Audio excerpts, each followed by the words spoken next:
Bonjour à tous, c'est OP Code, bienvenue à vous dans cette nouvelle vidéo.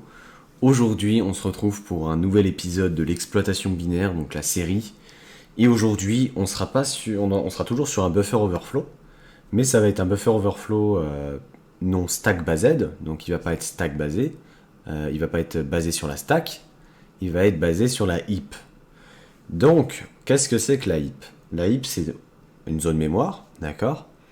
Une zone mémoire où l'on va pouvoir tout simplement allouer en fait ce qu'on appelle des chunks, d'accord, dynamiquement, d'accord. Un chunk, qu'est-ce que c'est? Donc un chunk, ça va être en fait un morceau un tout petit morceau, un bloc de mémoire qu'on va placer dans la heap au moment où l'on va notamment malloc. Excuse-moi, je me perds dans mes mots. Où l'on va malloc du coup. Donc, je vous montre un petit schéma, plutôt sympa. Et aujourd'hui, on va voir comment justement exploiter cette heap afin de rediriger également le flux, comme sur la stack. D'accord? Ok. Bon. Alors, je vais vous montrer ça. Je vais vous montrer un petit schéma, vite fait. C'est celui-ci. D'accord? Je le trouve plutôt intéressant. Hop. Voilà. Donc en fait, qu'est-ce qu'il nous dit? Donc là, il nous dit clairement que, voilà, ça, dites-vous une chose, c'est de malloc, d'accord? Ça, c'est lorsqu'on va effectuer deux malloc d'affilée, ok? Le malloc, il va faire quoi? Il va allouer une zone mémoire, d'accord? Admettons, on va faire un malloc de 10 octets. En réalité, il va y avoir un tout petit peu plus que 10 octets qui vont être alloués pour les métadonnées. D'accord? Les métadonnées sur le chunk, c'est ce que vous voyez juste ici là. Le pref size, le size, là, le A, le M et le P. Alors en fait tout ça c'est des petits... Donc là par exemple ça va être la taille du chunk précédent. Ensuite ça va être la taille du chunk actuel. Ça c'est des flags, je ne connais pas trop le sens des deux premiers flags, mais le troisième, le P, ça veut simplement dire que le chunk est alloué ou non.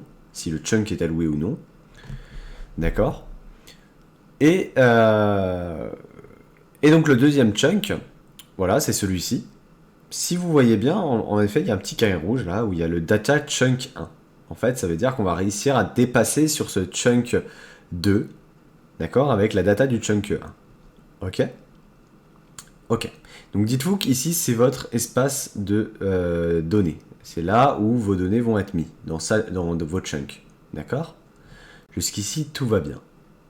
Donc là, il y a le flag 1 qui veut dire qu'en effet, ce chunk est alloué. D'accord? Donc, en fait, là c'est vraiment très théorique, mais je vais vous montrer d'un point de vue pratique, sur un challenge qui m'a fortement aidé à comprendre justement la chunk, comment on va exploiter un binaire via une heap overflow. D'accord? Donc vous allez voir, c'est très très simple. D'accord? Donc voilà, vous avez une petite idée d'un point de vue théorique, comment ça fonctionne. Donc, on va aujourd'hui pas développer notre propre shell. Je vais vous expliquer tout de même le code, bien évidemment. On va utiliser un shell de Protostar. D'accord? Protostar qui a été à l'époque un site de challenge, mais du coup qui n'existe plus actuellement. Et donc, voilà, c'est le premier shell de la heap, d'une heap overflow en fait, sur Protostar. Donc voilà. En fait, notre but là actuel, je vais vous montrer, je vais vous expliquer un peu le code. Donc là, il inclut les librairies standards, stdlib pour malloc, justement. Là, c'est une banner, ça on s'en fout. Là, il initialise une structure data avec un nom qui peut avoir 64 octets. Il initialise une structure fp qui va prendre un pointeur sur fonction. D'accord? Un pointeur sur fonction, qu'est-ce que c'est? C'est un pointeur qui va être tout simplement pointé vers l'adresse d'une fonction. C'est tout. D'accord? Et ensuite, ici, il fait un char pad de 64, moins la taille en fait d'un long, donc moins 8 octets. Donc voilà. Ok? Donc ça, c'est deux structures, voilà, qui deux données, assez simples. Ensuite, on va avoir la fonction winner, d'accord? Donc, comme vous pouvez en douter, en fait, on va devoir simplement jump sur cette fonction. Là, vous avez une fonction no-winner, c'est simplement la fonction qui va être dit si on n'a pas gagné, quoi, en fait, tout simplement. Et ensuite, on a la main. Et dans la main, on va initialiser nos structures. D'accord? On va printf la bannière. Là, il check si en effet, on a mis un argument à copier. D'accord? Et là, c'est là que c'est intéressant. Parce que là, regardez bien. On a... Comment on peut savoir si justement notre programme est vulnérable à une heap overflow? En fait, c'est très simple. Dans notre cas actuel, il fait 2 malloc. Ok? Donc il fait un malloc de la taille de la structure data et un malloc de la taille de la structure FP. Ok?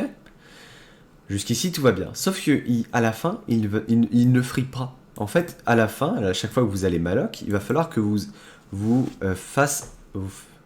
fassiez un free de vos variables malloc, d'accord? De votre chunk, si vous préférez. Donc il va falloir libérer votre chunk. Et une fois que vous allez free votre chunk, en fait, vos chunks, elles vont être mis dans une liste chaînée, d'accord? Qui s'appelle la bin list, qui va être donc en fait voilà, une liste chaînée de tous vos chunks que vous avez libérés, d'accord? Jusqu'ici, tout va bien. Jusqu'ici, tout va bien. Donc là, on fait 2 malloc, sauf que du coup, on va pas les free. Ce qui veut dire qu'on aura 2 chunks d'alloués à la suite. Sauf que vu que je ne vais pas free, en fait, mes malloc, je vais, si je dépasse le premier malloc, donc le premier chunk, je vais dépasser sur le deuxième chunk. Et donc sur la data du deuxième chunk. C'est ça qui est intéressant. Et je vais vous le montrer quand on va pratiquer tout à l'heure. Vous allez voir, vous allez vite comprendre en fait ce qui se passe. D'accord? En fait, là, donc là, on va faire 2 malloc, pas de souci, on alloue 2 chunks. Là, d'accord, dites-vous, voilà, chunk 1, et ici, chunk 2. On va reprendre le schéma de tout à l'heure, on va le mettre à côté, d'accord? Donc, en effet, là, qu'est-ce qui se passe? On alloue un chunk de la taille de la structure data, et un premier chunk de la taille de la structure FP. Voilà, donc ça fait chunk 1 et chunk 2. Ok. Jusqu'ici, tout va bien. Dans le chunk 1, pour l'instant, on va lui mettre aucune data. Mais juste après, comme vous pouvez le voir, il va simplement faire pointer le pointeur sur fonction de la structure FP vers la fonction noWinner. D'accord? Ce qui veut dire que par défaut, dans le pointeur sur fonction, l'adresse qui sera stockée, ce sera l'adresse de noWinner. Donc le fait qu'on n'a pas gagné. Et ensuite, il va faire un strcopy, d'accord, de notre RGV1, d'accord, dans notre premier argument, dans la structure dname. Jusqu'ici, tout va bien. Ok. Ce qui veut dire que tout simplement, notre data, dans le chunk 1, ce sera tout simplement la valeur qu'on va lui passer en ARGV. Ici, il y aura la valeur de la RGV. Pour le chunk 2, en revanche, la data qu'on va lui passer, si vous regardez bien, c'est l'adresse de noWinner. Ici, il va y avoir l'adresse de noWinner. D'accord? Jusqu'ici, tout va bien. Ensuite, on va printf. Bon, voilà, on va printf la data. Ok? Et on va faire appel juste après à la fonction sur pointeur. Donc voilà. Donc théoriquement, si on ne fait pas de buffer overflow sur ce challenge, eh bien voilà, on obtiendra en fait la fonction noWinner à la fin. Donc là, je vous propose, on va le compiler, d'accord? Voilà, cd. Voilà, on va le compiler tout simplement avec gcc. On fait un gcc du coup de heap, c-o heap. On va juste tout simplement...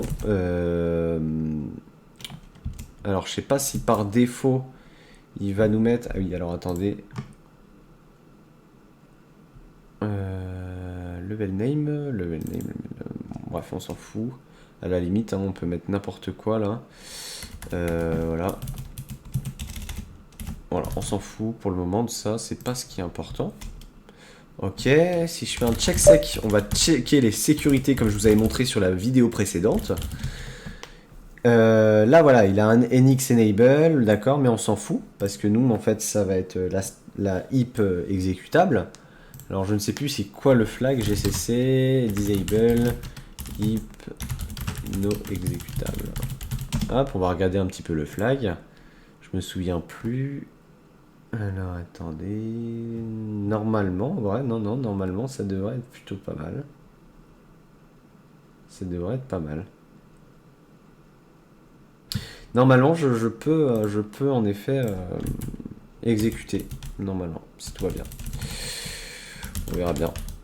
Je vais quand même, au cas où, désactiver ça. Et voilà. Ok.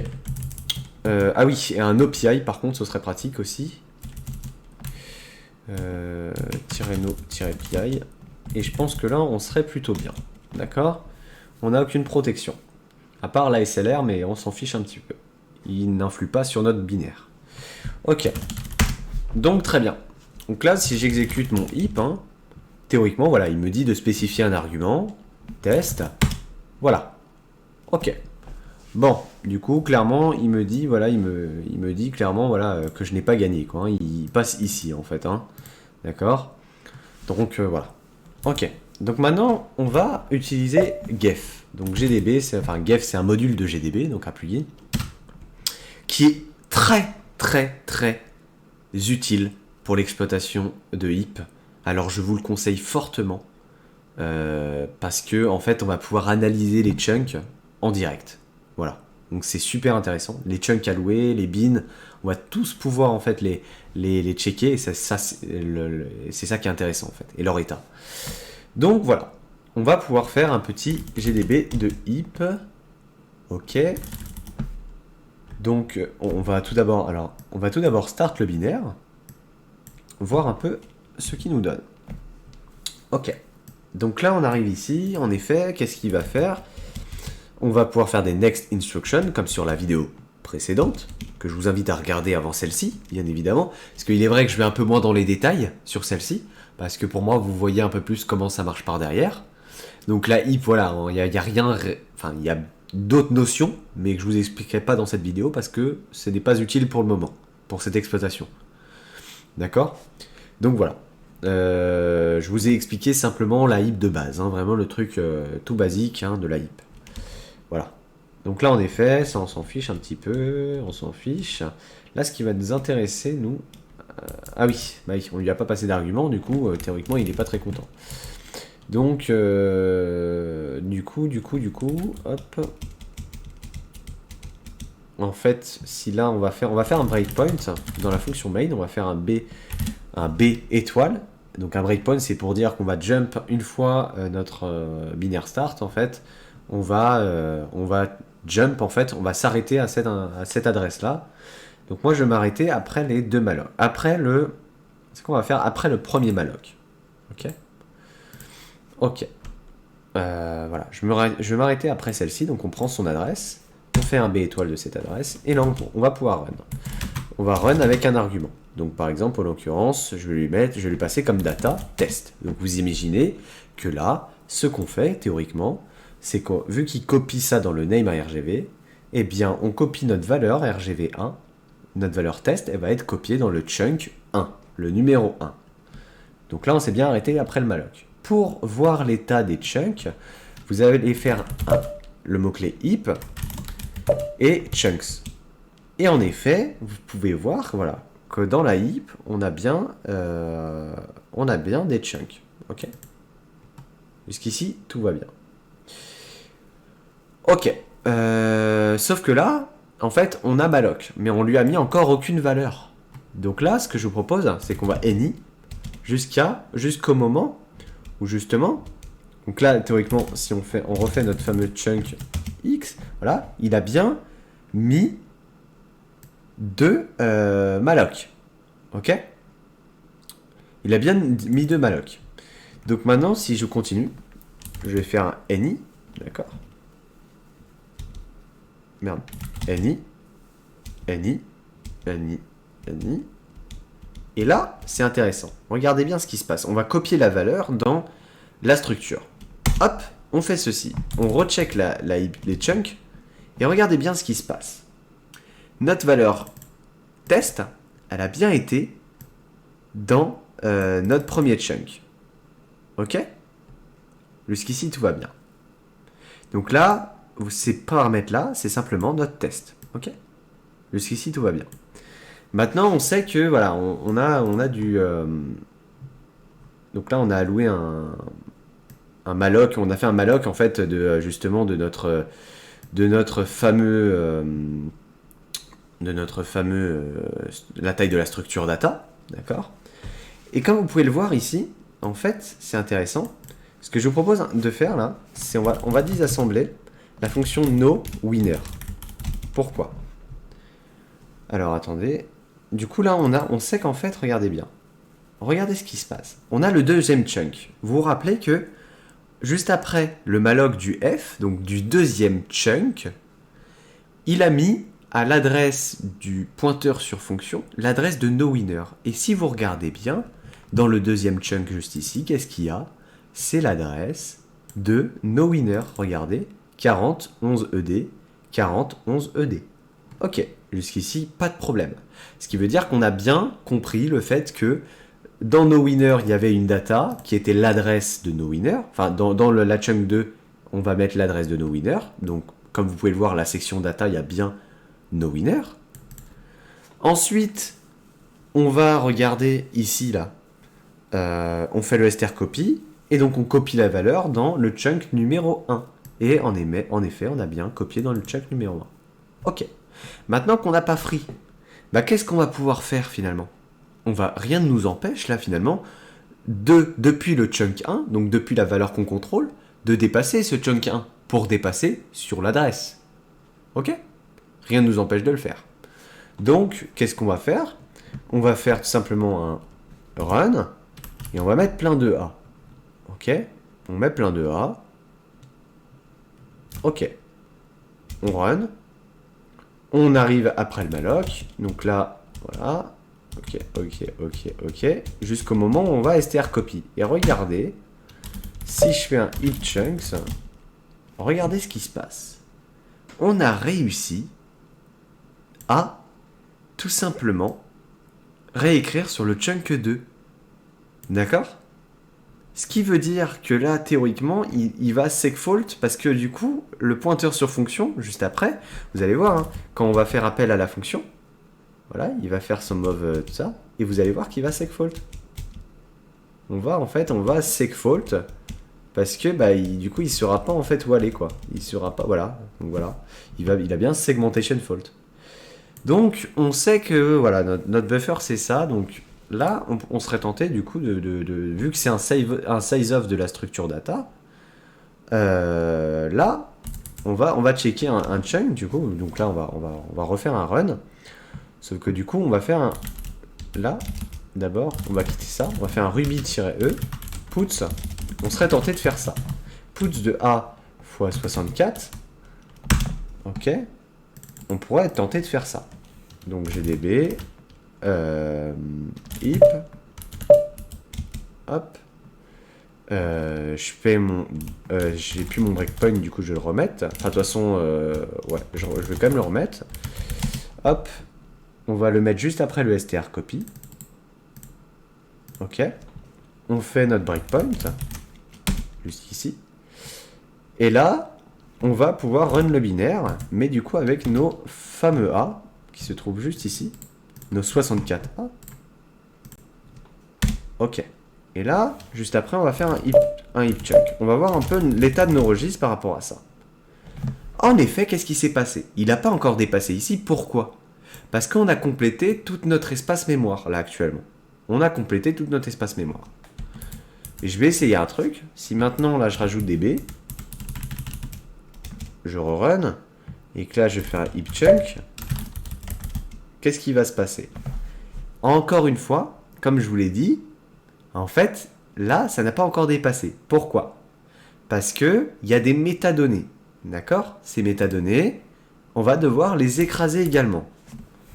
Donc là, on va ajouter des B jusqu'à ce qu'on écrase ces métadonnées. Voilà, on a bien écrasé nos métadonnées. D'accord? Donc, en fait, finalement, nos 4 derniers, octets, finalement, est-ce qu'on ne serait pas tenté de vouloir les mettre, de vouloir changer par l'adresse finalement? Pourquoi on ne mettrait pas l'adresse de winner finalement? Parce qu'on sait très bien que juste après, il va faire appel au pointeur sur fonction. Donc à l'adresse qui pointe vers sur le pointeur de fonction. Donc si on met winner à la place de no winner, il va lancer winner. C'est là que c'est intéressant. Donc on pourrait essayer. D'accord? Donc là on pourrait faire un info function. Ouais, là il va me fucker. Hop, on va relancer tout ça. Hop. Ok. Du coup, on va faire un info function directement. Là, on va récupérer notre adresse de winner. D'accord? Info fonction pour voir toutes les fonctions du binaire. On va vous rappeler, comme dans l'autre vidéo, on va la convertir en Little Indian. D'accord? D6 11 40 voilà. Et ensuite, que des zéros. Hop là.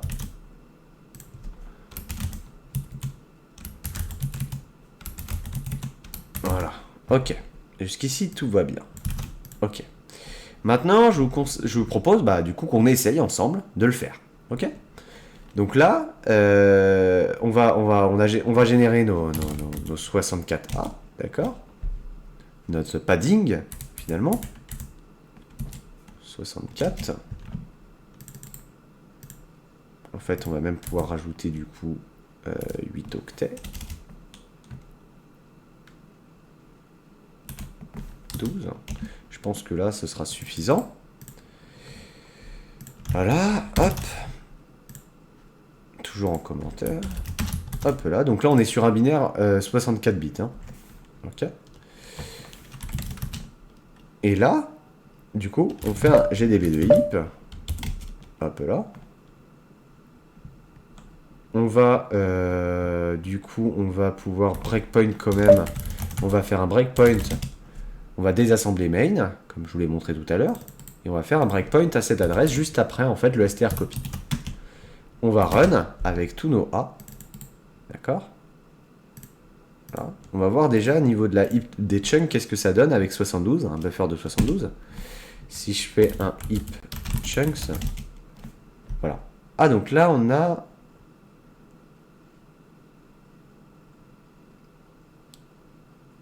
Alors là, on a notre deuxième chunk qui s'est pas créé.